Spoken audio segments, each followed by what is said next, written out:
Welcome, everybody, to the June meeting of the Commission on Aging Well. I'd like to call the meeting to order, and our first agenda item is to take a look at the minutes from last month. Jill has provided those for everybody. I had a chance to look those over. Are there any additions or corrections? If not, do I hear a motion for approval? I would move to approve. I'll second. Moved and seconded. All in favor? Aye. Opposed? Abstentions? Okay, minutes are approved. Today we're going to, we don't have any public appearances, but we do have an agenda item. Reporting on the Senior Center survey. And Linda is here to present for us. So, Linda, it's all yours. All right. Good morning. Morning. Thank you. There is the summary of the survey results on the screen. Now, the Fitchburg Senior Center conducted a survey of non-random self-selected respondents in March. And the non-random self-selected has meaning, which I'll come to later. It means that you have to use a little bit of caution in interpreting the results. The surveys were distributed on site, meaning in paper, as well as online through the newsletter and the website. There are 183 respondents. And so we're going to look at the responses of those 183 people.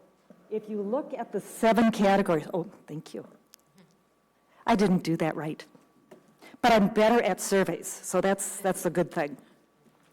All right, if we look at the 7 categories of current programs and operations, the one thing that jumped out at me, if you look at the numbers of people who never participated in some of these, 74% never participated in emotional well-being, 66% never participated in health promotion, 70% never participated in meals, which means that those are some significant groups that were not represented. And that's why I said it's important that it was a self-selected survey. Of the people who did participate in those, generally there was a high degree of satisfaction, which is farther to the right on each of the rows. 77% were satisfied with physical wellness, 65, 69%.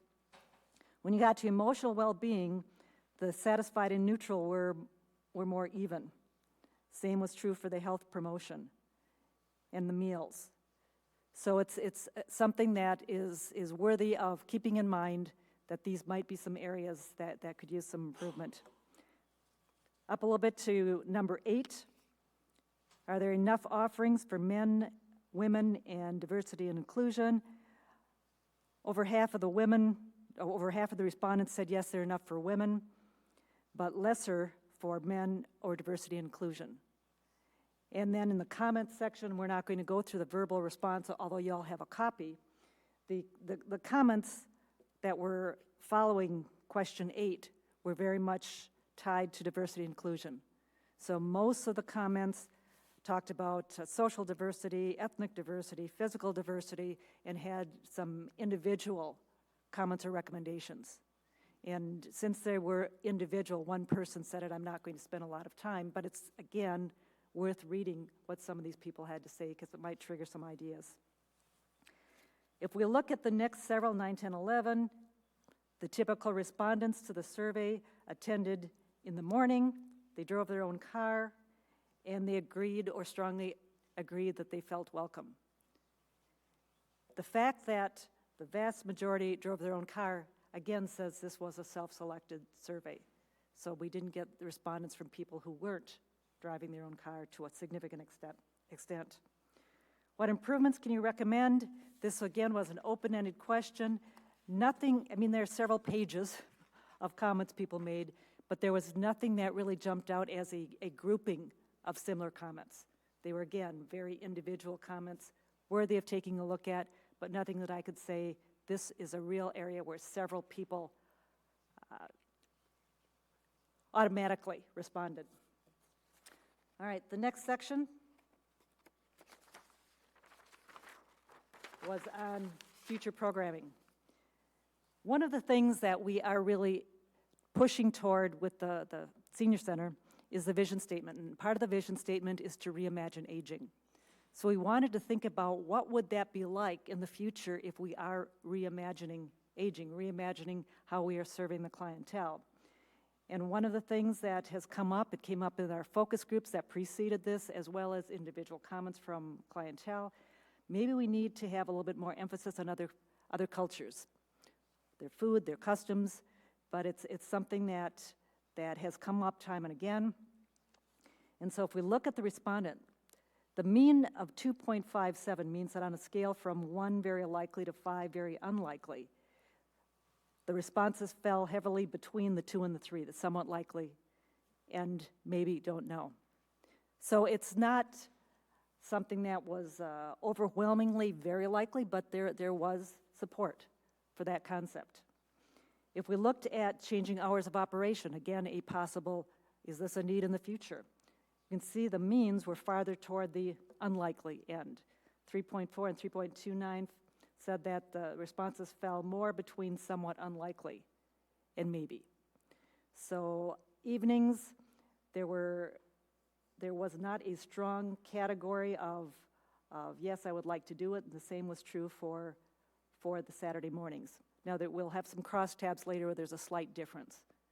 All right, do you think people over 60 view the word senior as positive or negative? The mean of 2.35, again, indicated it leaned more positive than negative.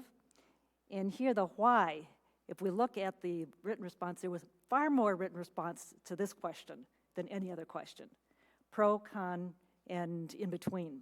Now the people who are positive about the word senior generally likened it to senior usage in, for example, senior executives, senior project managers. You're a senior in high school, you're a senior in college, so it shows an elevation of status. Some people talked about being able to get discounts if you're a senior. So there was that positive orientation to the word senior.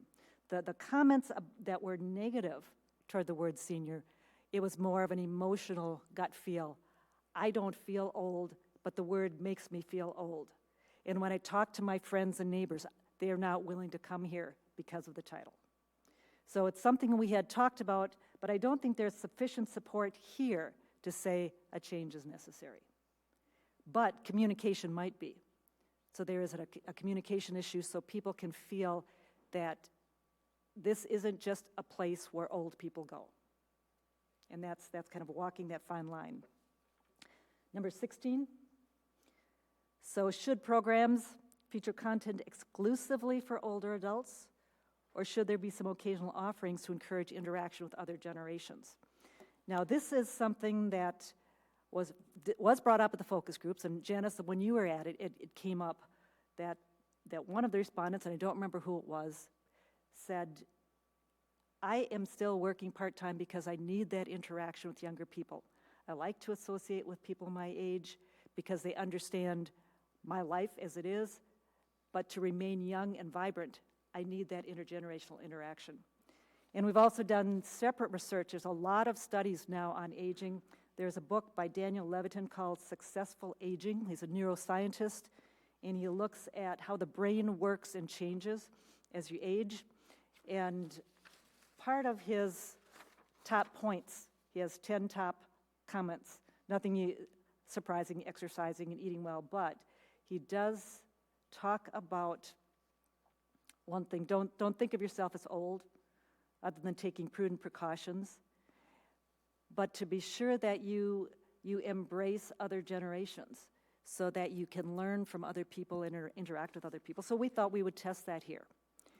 And if we look at the responses, about a quarter of people said, nope, we want programs only for adults, seniors. And almost 3/4 said, yeah, there should be some opportunities for generational interaction. And that was a much stronger response than anything we'd seen so far. So 3/4. And then of the 3/4 who said there should be some opportunity for generational interaction, the middle school and younger, high school and post-high school, the ages 18 to 29, did not generate a ringing endorsement. But people who said, yeah, we should have some opportunities for generational interaction. The adult ages 30 to 59, just below, one level below their ages, said, yeah, we could see some value there. And so that would be an area where there might be some useful interaction. Okay, getting into the About You section.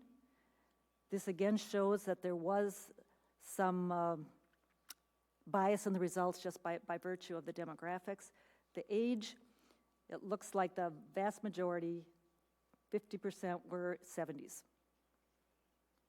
And then there were some younger, some older, but most of the typical respondent was in their 70s. If you look at the next page on gender, mostly female. We had almost 3/4 of the respondents were female. Not surprisingly, the ethnicity, 93% were white. Married, a little bit more married than not married, 64 versus 36%. Highest level of education, this again showed you it skewed high. So 42% had a graduate degree or higher. And I don't know how that is in Fitchburg. I don't know what the actual numbers are in Fitchburg. But that's something you'd want to look at. Is this typical generational, or is it a typical demographic profile of Fitchburg? Virtually everyone is retired. More were owned their own house or condo, although you had some that 16% that rented an apartment. And approximate income, this also showed that there was a little bit of a skew of the people who responded. You had most of the people 75,000 or more in income. Okay, so that's kind of a nutshell.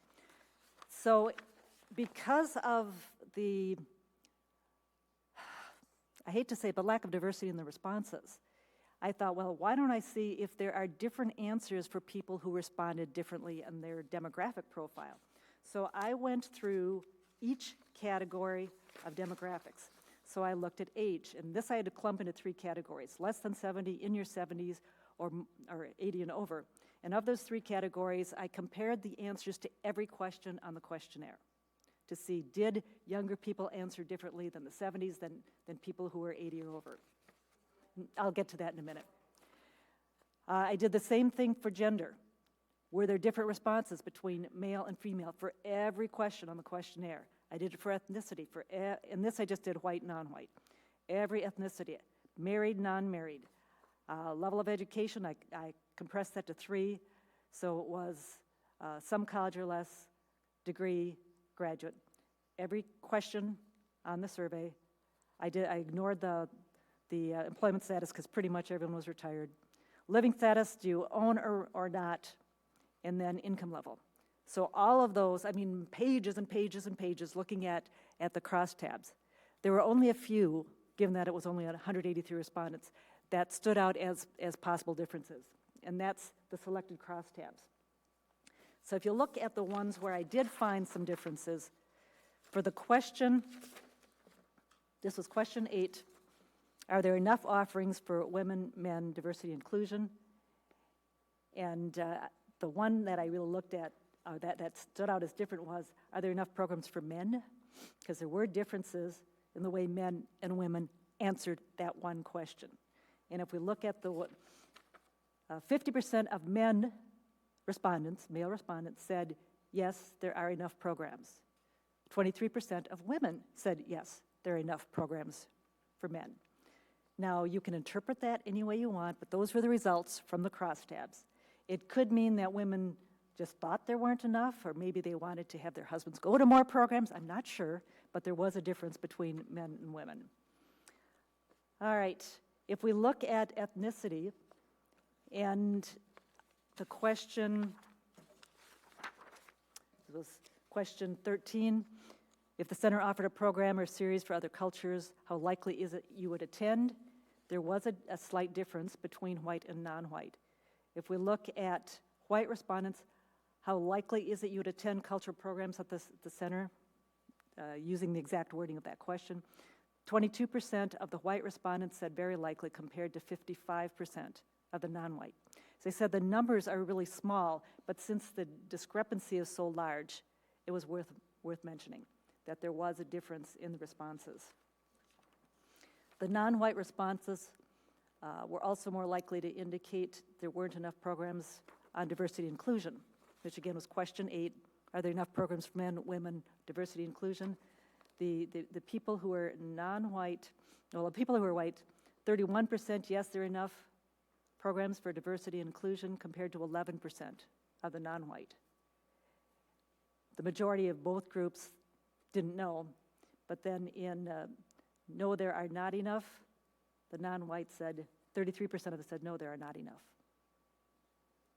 And again, small numbers, but the difference in percentage was pretty large. Married respondents were less interested in Saturday offerings than non-married respondents. So if you look at how likely would you attend Saturday morning, the married, you had 46% said unlikely or somewhat unlikely, compared to 23% of the not married. So the not married maybe are looking for other opportunities. I can't interpret why they answered the way they did. All I can say is these were the answers that were given. All right, respondents who don't own their own homes were slightly more interested in cultural diversity offerings, and that may be because there's a correlation between homeownership and ethnicity. Again, I can't prove that. All I can say is this is the way the crosstabs show the numbers. Now the last one, this one actually I dropped. The 1 in 5 respondents with advanced degrees viewed the term as a negative or very negative. That is a true statement, but that's not what you see in the, I took that one out and I flipped my crosstab. So even though that's a true statement, I did not include it. What I included here was the question, do you think active people over 60 view the word senior as positive or negative? I cross-tabbed the answer to that question against, should we offer programs exclusively for older adults? So people who thought we should offer programs exclusively for senior adults, 32% of that group were very positive with the term senior. 43% were positive. So by far, people who said, yeah, we want to keep it just for seniors, they really liked the term senior in the title. If we look at people who said, no, we really should have more inclusion with other generations, here we had the people who were positive or not sure, and we even had 18% who were negative to the term senior. So that again was a difference between the viewing of the word senior and whether or not there should be more broader offerings in terms of generational profile. Okay, that was it in a nutshell. Are there any questions? I was just going to make a comment too, and I should have said this before Linda started. So this survey came out of our Plan for Growth Committee that's been meeting for over 2 years now, comprised of Linda, Barb, and Nan Hoffman. And we did have another commission member who has since passed, who was on the beginning of that group. And the purpose of this was just to address a lot of different things as we move forward. And it's just a loose agenda. We kind of come together and talk about what are the current issues. But I just want to give a lot of credit to Linda and to Barb and Nan for helping to create this survey. And Linda too, she went online, she created it so we could do it online and get the responses. I think it's really helpful. I think, like you said, the responses were pretty low. It was only for a certain demographic, but that even shows that, you know, the comment about driving, you know, that the people that can drive, they filled it out more. So people that can come to programs generally have a higher income level. They have their own transportation. So we're not reaching out to those that can't come to programs because they're not coming to the center because they don't have transportation. So there's so much good data in here. Even though the responses are low, that data itself is so helpful. So thank you. Has this survey been done in the past or something like it? It's been many years since we put out a survey, and you know, when we used to mail out the newsletters, it was kind of more of a satisfaction survey about programs and stuff. It wasn't quite this in depth. So in the plan going forward, will this be repeated? I mean, I would like to do another one if it's yearly. I think we have a lot of work to do to look at and dissect this information and then make a plan based on the results. It'd be good to compare. Right. As right. you go I would forward. say another year, maybe 6 months. I'm not sure. We'll talk about it next week when we meet. Did I turn this on yet? when I was looking at this, we got this copy online and or email, and it was quite an extensive survey, and I really appreciate how you have condensed your presentation to hit the high points, 'cause otherwise I thought we would probably be here till noon talking about each individual item. But one of the observations I made was a lot of the comments and direction were, we need more of this, we need more of that, we need more of that. And I keep thinking, like, for example, exercise.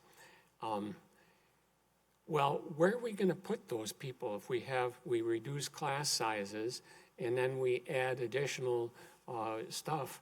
We don't have much room because, the place is booked up pretty well. Seems like every day every room is packed. So it's something another thing to consider as we think about expanding our programming. We need to expand our thoughts on space too. Well, that's what's so important too. And that's what we did when we did all the studies and the surveys before we built the addition, was to track all of this information. And, there's expansion, maybe in the evening. There are days that we could squeeze other programs in there. Certainly that big gymnasium room, the Oak Hall room, that's the highly coveted, that's a room that's highly used. But again, this is the important data as we move forward, right? Do we need more space, or is there other space in the community we can use? So, yeah, all good info to look at. Just a question is what other word besides senior is used to describe senior centers? We've talked about that in the group, and there really are not a lot. What is the Sun Prairie? I think it's like Club 55. There's nothing as descriptive as the word senior. You can kind of maybe guess, or maybe there's a tagline underneath their names, like Thompson Center on Main, and then the tagline would be the Senior Center, or the Landmark, but again, nothing is identifiable as Senior Center in your name. So. The other point related to that, if the people who are at least intermittent attendees, as we saw here, they come here regularly enough to consider themselves part of the center, those people were pretty okay with senior. So maybe we are going after people who have alternatives. They don't need to come here. So I think that's kind of to Jim's point too. You can't just keep adding and adding and adding. You've got to decide, who are we going to be serving? And are we serving them the way they want to be served? Do we want to bring in these other people? And I'm not saying yes or no. It's just a question in terms of planning for the future. Who are we going to go after? Yeah. Because there are alternatives for many people. Okay. Two things. First of all, I want to say, Barb and Linda, obviously a lot of work went into that, so kudos to you all for doing this. But I have several questions, actually. One, Linda, on the number, the 183, I agree that's a low sampling of information to come back. But how, out of those surveys, how many were online and how many were in paper copies? More were in paper. I don't have the exact number, but I would say 60 to 70% were paper, yeah, and I was really surprised about that. yeah. Okay. And then the other thing is that I thought that the numbers and the data that you're providing is good data, but there is a concern regarding the number of Black individuals, Asian, et cetera, Right, et cetera. right. That's very hard to take that information, to heart because of the low number there. So that says a lot in terms of what we need to do. But I also, in terms of when we're talking about space or bringing other people in, at the end of the day, and correct me if I'm incorrect, the senior center is supposed to be about the residents of Fitchburg, regardless of what they look like, whether they own homes, whether Right. they drive, et cetera, et cetera. Is that correct?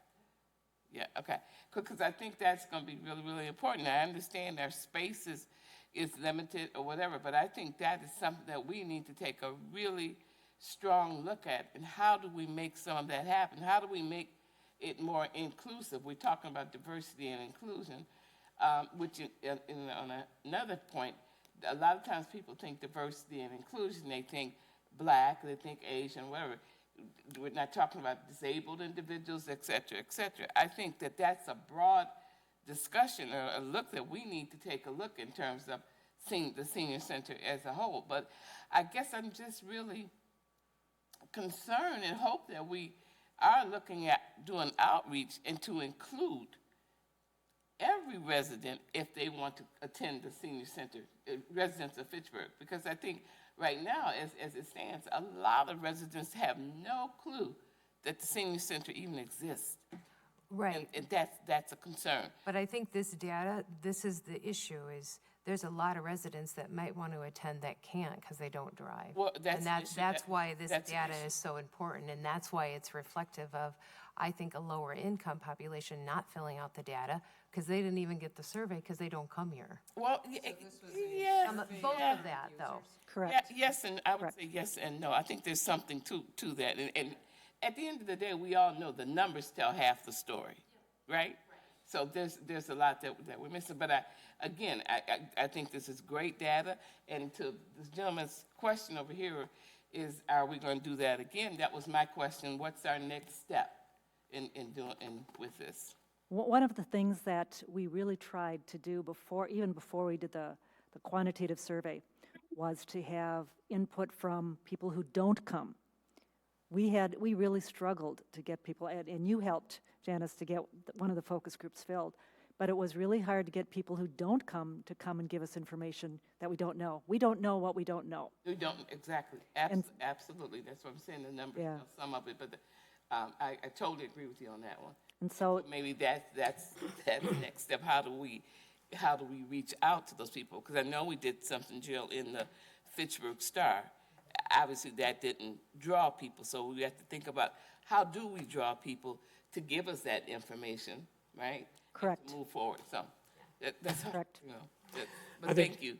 I think one of the things, too, that's kind of glaring from the survey and the comments today is that even the people who do come, so many of the responses say, I don't know, I don't know, I don't know, I don't know, you know.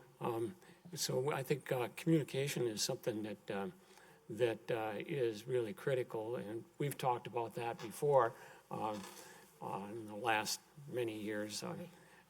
And, you know, you put the survey online, but so many people, residents, don't even do it, don't even think about it. the response rate to surveys over the last 20 years has plummeted. And Paul, you would know that, that it's really hard to get people to respond regardless of how you do it, unless you grab them by the shoulders, sit them right down. It's so easy to blow off filling out a survey, either in person or online. That's why we tried to do a focus group, because that at least would have people in person. But that's hard to get people to commit to a couple of hours to come.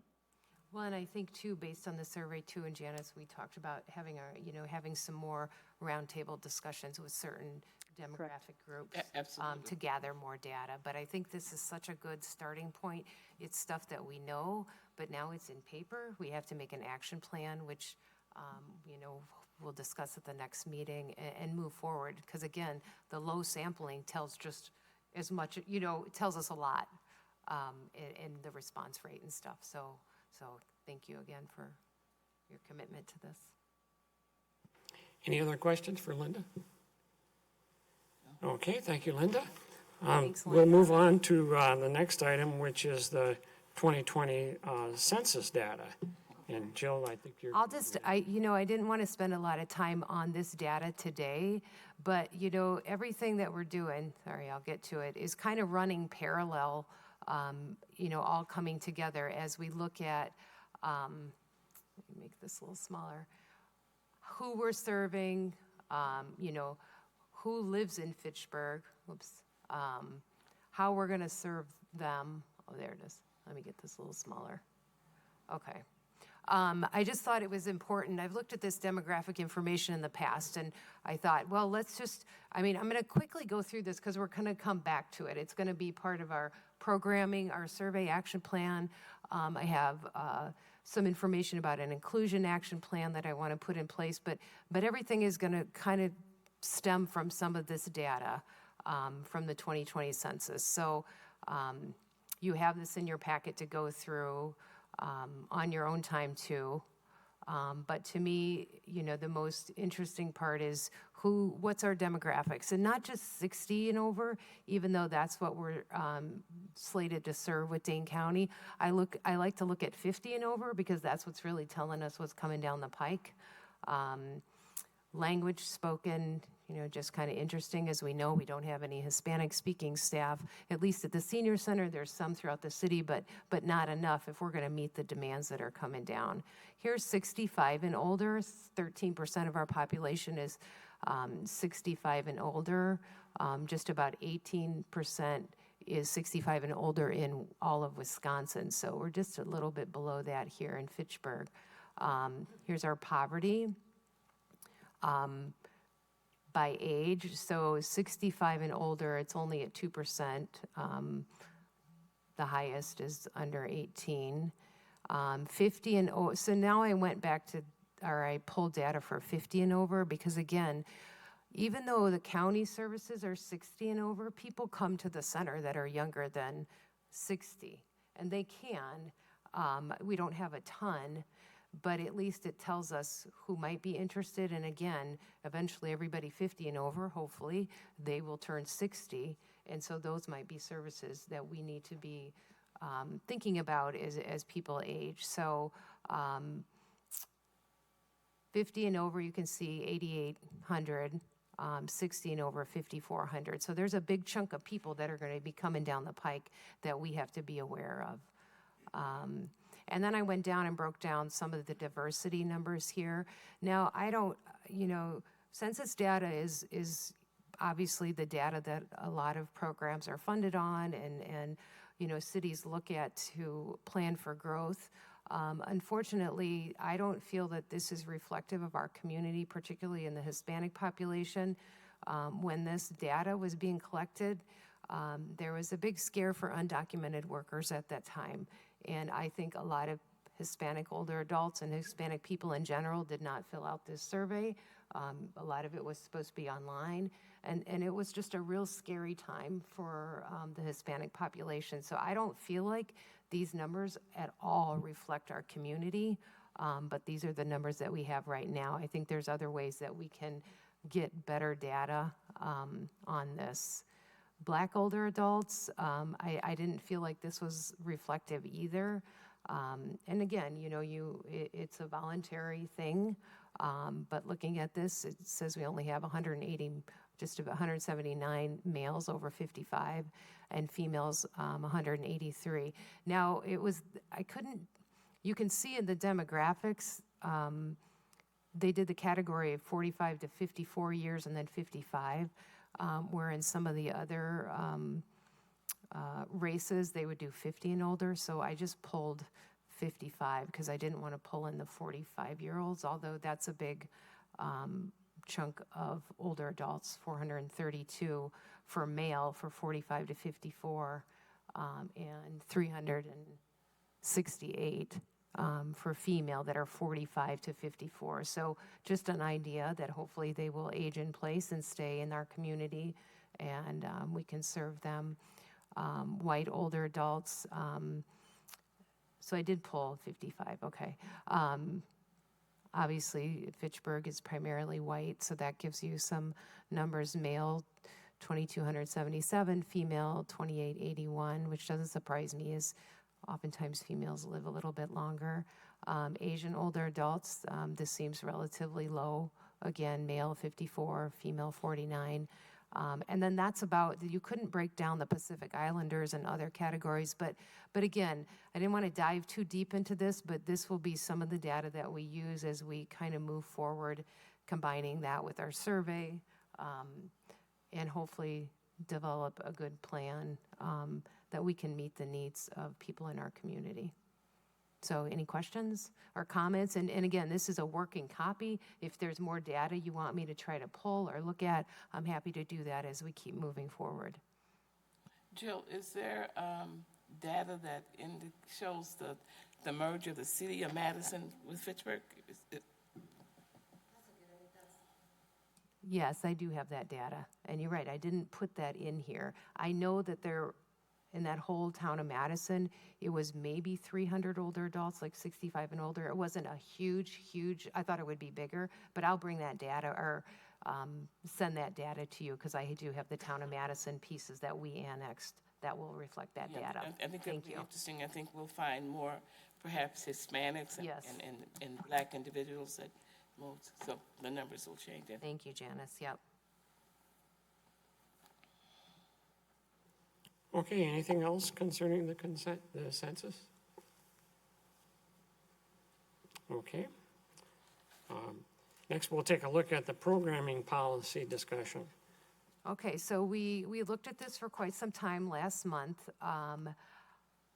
The red changes are the changes that we discussed last month. The blue ones were the city attorneys from that second copy, or I think we're on our, I'm not sure, yeah, third copy. So anyway, I incorporated the changes, which we talked a lot about,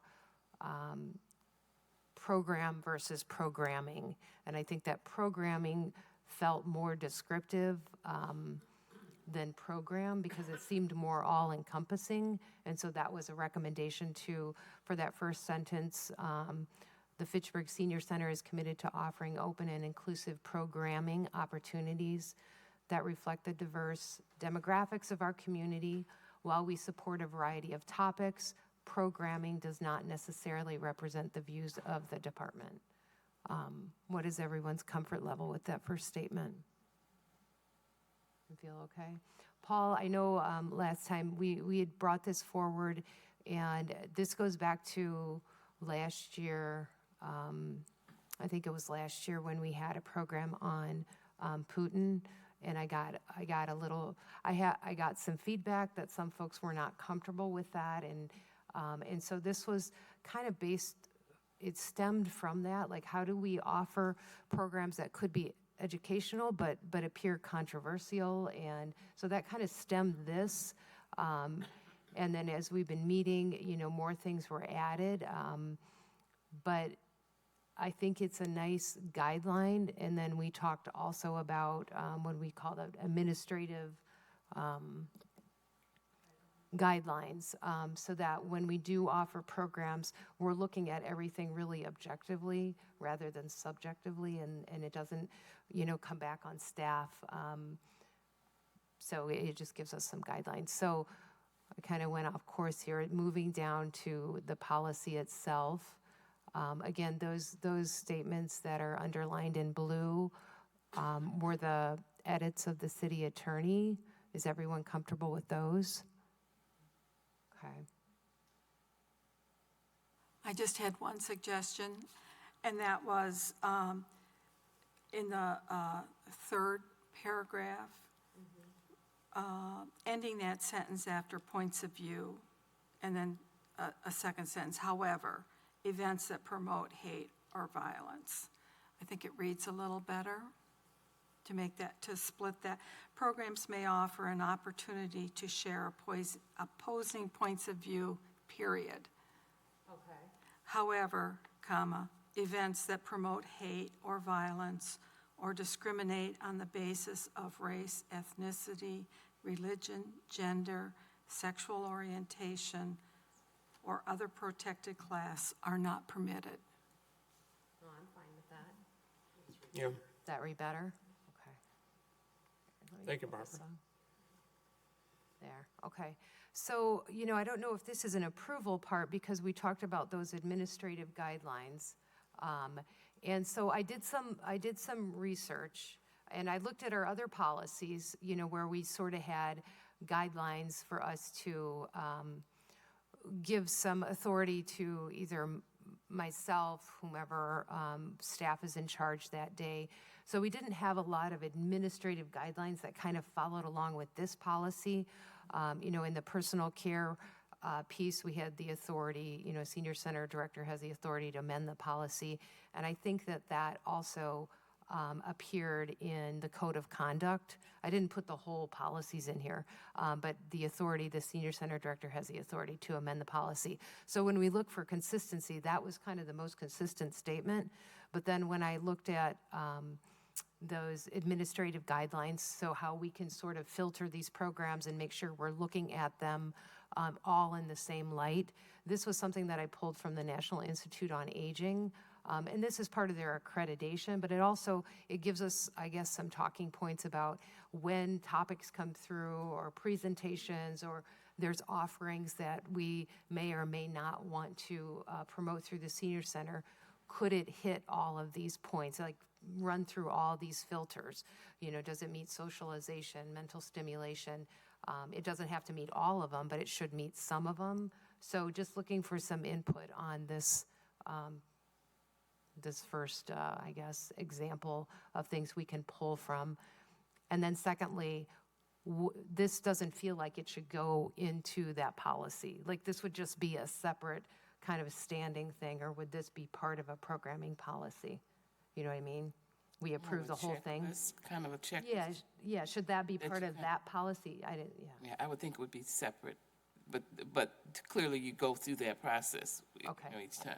Okay, that was my thoughts too, but, so this could be a starting point for a checklist. So comments? Well, you say in the policy that they have to be subject to reasonable parameters on time, place, manner. So this could be your checklist. And, you could attach it even to an approval process. So that you have something on record showing that an evaluation was made by, a person of authority to make that decision and either approve or deny.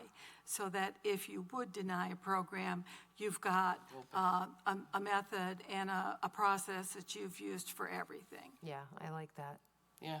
You could even just reference their standard. The NIA, I would guess, is going to change their standards periodically. I would think so. So if not that document, just referencing their standards might give you more flexibility as they change. Do you feel like there's anything else that we should add to this checklist? I mean, I like most of what it addresses.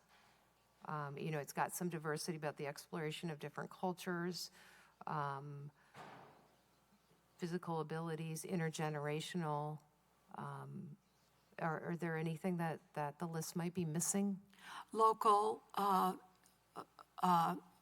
either local history or something that refers to something of importance to Fitchburg, that it might be a policy, for example, history of the area, because you want it to, it doesn't have to be, but it could be a factor that would create a program. Okay. Jill, another thing this would do is to provide feedback on programming and I was thinking about the survey of where programs fall, if they're generally always in the same category versus hitting all of them. Right, if I'm heavy, I mean, obviously, Right. we're heavy in like health or exercise programs, but, maybe health-related. Well, and that was reflective. It said in emotional and health, we're not as heavy in that, so for sure, yeah. Okay. I like it. Just a quick question is, do we need further explanation to describe, what is being enforced? Do we need to indicate examples of what we're talking about, whether it be verbal harassment, physical violence? We talk about inappropriate behavior. Does everybody understand what what that is? Well, I didn't include all the policy. Are you referring to the code of conduct, maybe? Yeah. Yeah, so I don't have the whole policy included here, just because it was going to make all the attachments so long. Okay. But it does have all the Okay. behavior thing, which is harassment. Okay. Making people feel uncomfortable, foul language, even, personal appearance and smell and that kind of stuff. So, Good. yeah. Any other comments? So if the checklist is kind of its own thing, and I'll kind of put that in a nicer format, and maybe we can do a formal approval of that checklist, are you all comfortable then approving the programming policy with the I guess, grammar changes, or changing that one sentence that Barb had suggested? Okay. Do we need to vote on that? Okay. So you need. Do I hear a motion to approve? Motion to approve? Approve. Janice, you second? Second. Okay, all in favor? Aye. Aye. Opposed? Okay, so All right. that is, Nice work. Well, thank you all. Yeah. okay, our next agenda item will be our Senior Center Friends Group. Okay, we got the final numbers for the pancake breakfast, and we netted $5,053.83. Wow. We had been told, the Amazon Smile program that we were getting some funds from has ended, but to our surprise, we still at the end received 2 donations from them, one for $24.98 and the last one for $49.52. Monthly payments out included 2 scholarships for senior center programs for a total of $50. 2 new photo collages for the senior center with members in the senior center sponsored activities for the hallway are in the showcase at the senior center, and we designated $25 for that. $110 for client needs were identified by the social workers. This included helping start the rental of a VRI, which is the emergency button system, at home for 2 of the clients for $26.32 each, and $57.95 for 5 clients for TV antennas so that they could drop their cable and save money.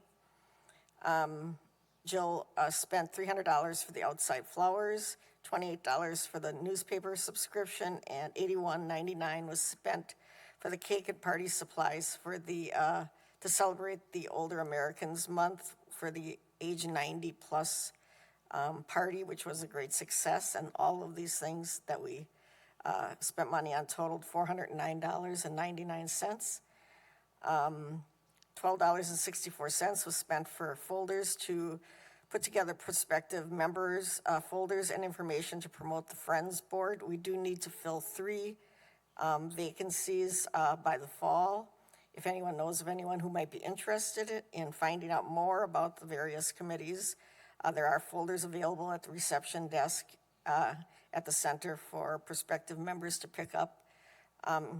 No obligation. If somebody thinks they might want to see what we do, what committees are available, just have them pick up a folder or pick one up for them and give it to them.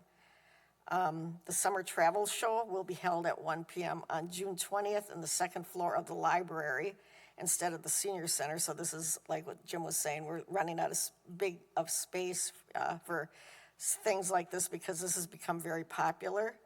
And it's too bad that we can't have everyone come over here because you want people to come here and see what we have at the senior center to see what's happening there. But if we don't have the room, we have to move it over to the library to accommodate the participants. Besides the 2023 trips that have a record number of travelers, there's 5 trips for the 2024 travel opportunities that will be announced and presented by a representative from Mayflower Tour and Cruises at the travel show on the 20th. Other items at the board meeting were announced. The announcement was that the patio has been approved. A motion was passed to approve funding for small food vouchers for clients identified by social workers for the Juneteenth food truck celebration. And a second motion was passed to fund $1,000 for the band for the September 15th National Senior Center Month and the patio grand opening party, hopefully. In new business, the possibility of having Friends sponsor a brat lunch fundraiser like we did last summer was brought up. More information will be obtained from Jill and will be brought up as old business for the July Friends meeting for further discussion. That's all. Thank you. Okay, thank you, Gail. Thank Any you. questions for Gail? Any questions? I know, you spoke of something that there was no space at the center, but it went to the library.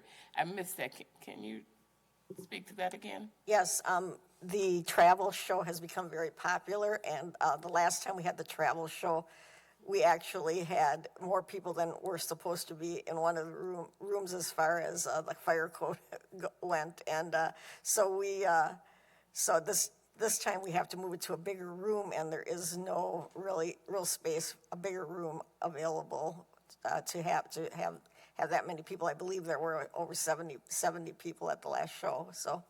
I was just mentioning to Okay, Jill. thank you. I mean, uh, oh, and the AV requirements also, right? Yeah.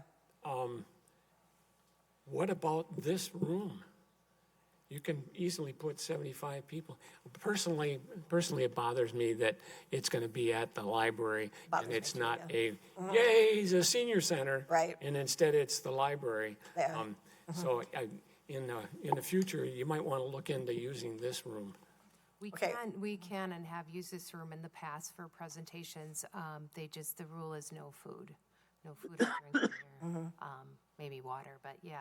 So just let me know. I didn't realize you guys were at the library until I saw it in the newsletters. Yeah, I don't know. Jack and Lucy planned it, so I I mean, don't it's know. a good problem, but Yeah. yeah. Or I don't know about the gym too. I don't know when if that can be set up, because Not for that'd be AV, I would that'd be a lot bigger area too. Right. I don't know if you allow chairs to be set up in there or not, but, Oh, yeah, Yeah. for sure. It just depends on the day and time. Right, So, yeah, all right, thank you. yeah. Okay, thank you. Okay, director's report. All right. Yeah, we had a really nice old 90s party for those that are 90 and older. I think we had 30 people that were recognized as being 90 and older, with the oldest one being 99. And just, they looked so healthy and vibrant, so many of them. And so it was a fun afternoon. So coming up, June's newsletter is out. The big thing to promote is our Juneteenth celebration on June 16th from 11:30 to 2:30. So this is our third year to celebrate Juneteenth. It is the first year that the city is recognizing Juneteenth as a holiday, so the city will be closed on June 19th. But anyway, we're excited for this event. We've got a food cart. We're going to play some music and dance. We're going to have it on the drive-up patio. We have picnic tables coming so people can eat inside or outside, and just a fun day to celebrate that event. So we're pretty excited about that. Lots of other programs in the newsletter, so take a peek. I won't go through that. What we're kind of working on right now, hopefully we're going to start a big campaign to do some more driver recruitment, not only for medical transportation, but possibly for programs. RSVP is the Retired Senior Volunteer Program. So meal drivers and people that take people to medical rides go through RSVP to register, because they can get two things. They can get some supplemental insurance coverage as well as mileage reimbursement. So it's a really nice program. We recruit the volunteers. We register them through RSVP, but they still volunteer for us. And then RSVP can reimburse miles or not, depending on what the driver wants. In the past, because drivers have been limited, we've just primarily, in most focal points, only offer rides for medical. And so I would like to work with RSVP, and we did this years ago too, is recruit drivers that would be for programs, because obviously it's an issue. And we've tried this before. I have to talk to RSVP. I do like to register our drivers through RSVP because of the background checks too, as well as possible mileage reimbursement. RSVP is a nonprofit as well, so they run out of money. And so if they're not able to reimburse miles, then it's something I would look back to the Friends actually to fund and do reimbursement of miles for some of our volunteer drivers. And we have done this in the past. It was mainly for medical because they ran out of money and we had a ton of rides, and the Friends were very generous in reimbursing those volunteer miles. So I'm waiting to hear back from RSVP about this, but we do want to do a big campaign for that. And so working on that. We're hopefully going to be working not hopefully, because I have my 2024 budget. The papers are coming out soon, so we'll start the budget process for 2024, and I can bring more information next month. We did try to do a mindfulness intergenerational class. Our instructor, Stu, went to the Verona Area School District and tried to recruit and asked to put these in high school, somehow distribute it through high school students to do a mindfulness class that would be older adults and high school students. We didn't get any participation, but we're going to try that again, and we need to work more closely with the rec department. And there's another program called Bali Beat that we might try to partner with the rec department to bring in sort of 18 and older with, just open to all. We don't have to always segment the population possibly. This would be an evening one, so that's why I have to work through rec to see what would be available. We did our second bike ride. That is being led by volunteers from the Fitchburg Bike Committee. And we had 14 riders yesterday, which was wonderful. We had a couple new people out there I'd never seen before. So they do routes. They'll do a shorter route of maybe 6 to 8 miles, and then they'll do a longer route of 10 to 12. And they lead the rides, and then somebody kind of brings up the back to make sure that everybody's safe. And so they meet at the center, and then they go from there. So that was very successful, and it's nice that it's volunteer-driven. I know years ago, Dave and I used to try to lead the bike rides, and really, we can't do that. So anyway, so thank you to the volunteers from the bike committee that are doing that. As one that rode. Oh, yeah, Pam I went. have to say, it was anybody can do it. It's very, very safe. Yeah. The crosswalks, they were right out there with a sign. It was very, very well done. Yeah, So they do a great I'd encourage job. anybody, and lots of abilities. Right. That's the nice thing. Yeah, is- anybody can do it. Right. Thank you. Thanks for that plug. I saw you there. Let's see. We did not get our cultural event series grant from the Area Agency on Aging, where we were going to use funds to celebrate different traditions and different cultures, and the money was going to be used for food and music, and so we got the nix on that. But that doesn't mean we can't do it in another way. So. And then we'll be working with Newbridge Madison's Diversity and Inclusion Program to do programming for Black and Hispanic older adults.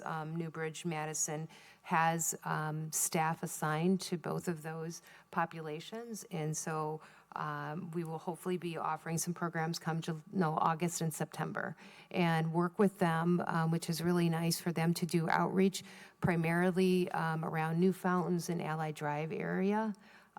So that will be really beneficial for us as a city to reach out to those areas and really, meet the needs that we haven't met in those areas out there.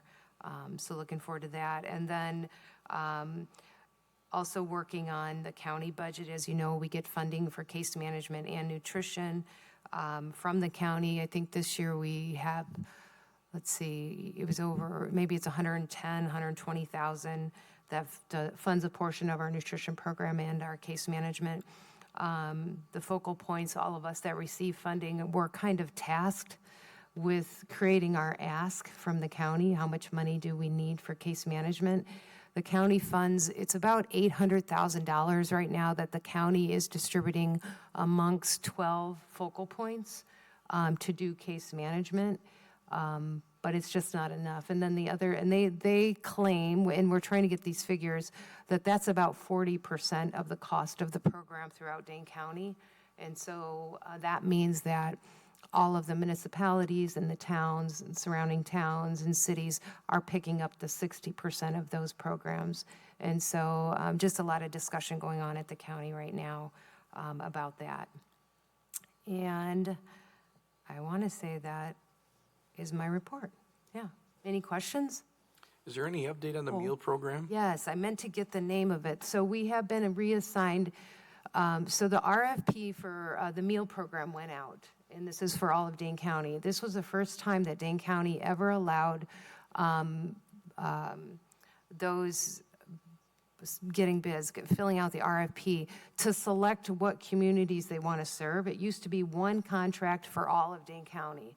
So a company out of Cottage Grove, and the name is escaping me, a restaurant or a caterer, was selected for, I'm going to say all of Dane County except Madison. They have their own different caterers throughout Madison.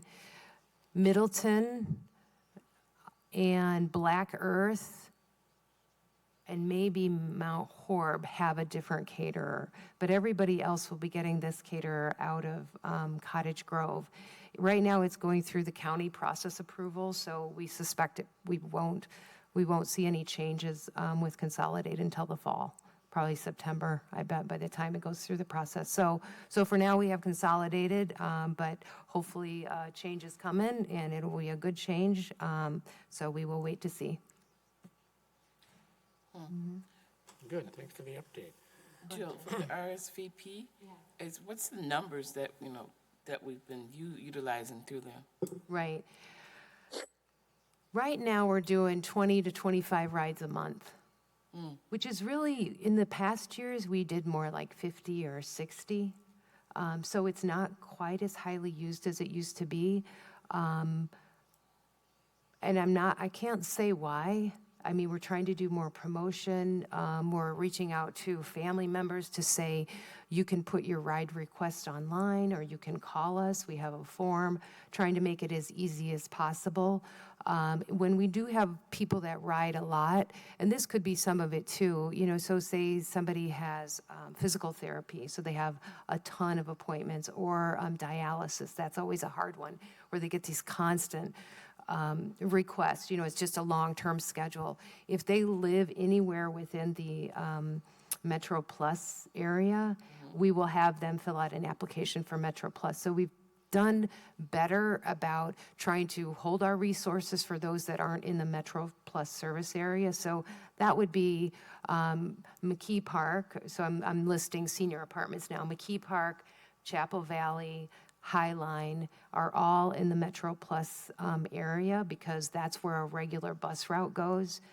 There are some places over off of Verona Road that have regular bus routes, so New Fountains folks can do Metro Plus. So Metro Plus is still a nice option because it is door to door. There might be other people on the bus when you get on. It's a smaller bus, kind of like our lunch bus, maybe a 14 passenger.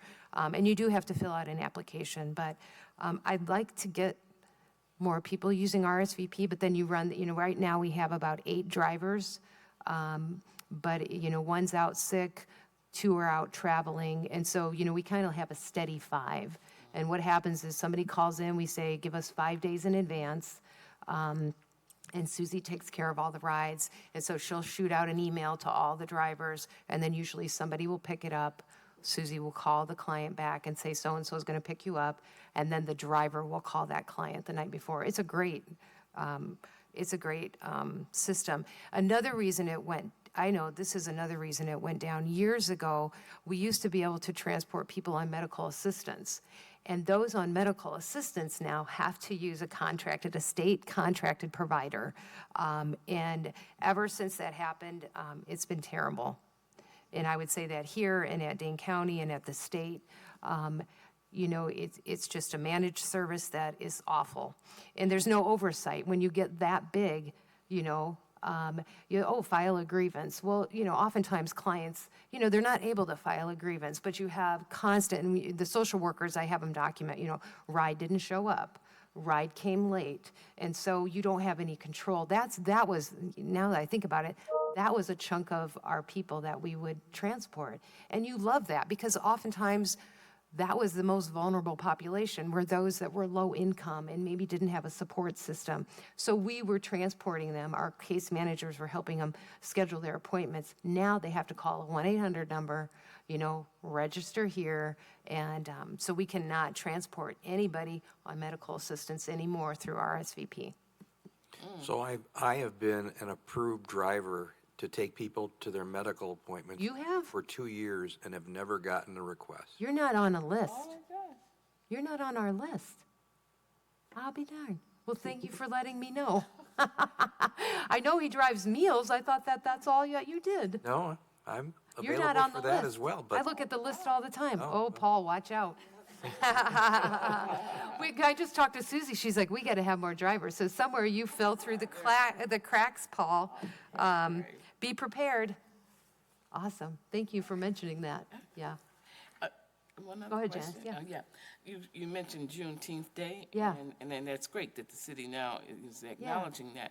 But, on June 6th, the Oh, mayor was raising the flag, but it rained, and so they had to Yes, thank you. transfer that date to the 16th, which I is know. your luncheon and what. I So know. my question is, and that's at 12:30. Correct. Yours is 11:30. How are we? Well, we're just going to send some staff over there because, Susie Jones, our office manager, was really instrumental in working with the city to get them to recognize this holiday. And so we were a little disappointed that it was scheduled then, but, based on other people's schedules, so that's okay. So we will send as many staff as we can to go over there. Certainly Susie, because she has to speak. So that's wonderful. So Yeah, I was wondering about, the. we won't Participants stop the party, but we Okay, will all right. certainly encourage whomever wants to absolutely to come up and be a part of that flag raising. Because I think Yeah. that will happen. So Yes. That's my question. Yeah, for sure. So thanks for mentioning that, because I forgot. Yeah. And I guess the proclamation is being read next on the Tuesday, 13th. yes, at the council meeting. Yeah. Yep. Yeah. Okay, any other questions for Jill? Well, this will be our last meeting in the city council chambers. So next month, we will be meeting, In that Jeannie Ceiling meeting room where we met last month at the front of the building there. okay. So, yeah.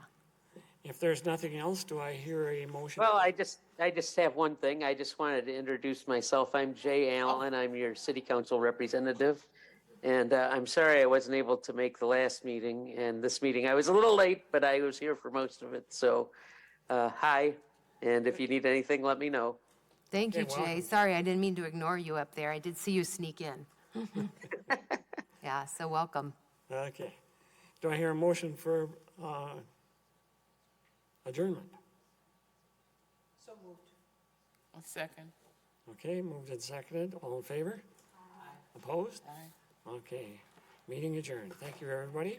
It's nice. Enjoy.